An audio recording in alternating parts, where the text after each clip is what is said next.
Sunod, 1 Corinto 9:8-8. 1 Corinto 9:8.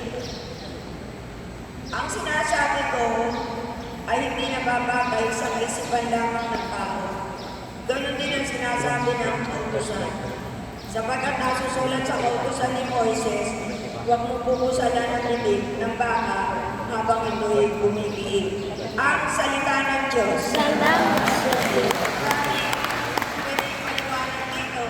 Ang ibig sabihin kapag nagpapahayag ka, hindi ba yung may hangganan?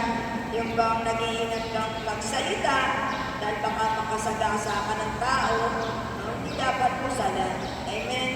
O kaya naman, habang bumibig, tumatanggap ng benepisyo yung mga taong ginagamit. Ako ba magsulat ng verse? Hindi man sa mga tao, kundi mula rin sa ating Diyos na buhay. Amen? Kung baga sana meron tayong gatimpala, Ibalik ko. tinatanggap mula sa Dito Diyos. mo. Hindi man ang pagpapaya, pag-awit, basta't nangipon ka ng Hindi. dapat sa Diyos, Hawak ko. pinibigay mo yung gabi sa Diyos, kahit na ikaw asarat ka, hindi ka rin lamador,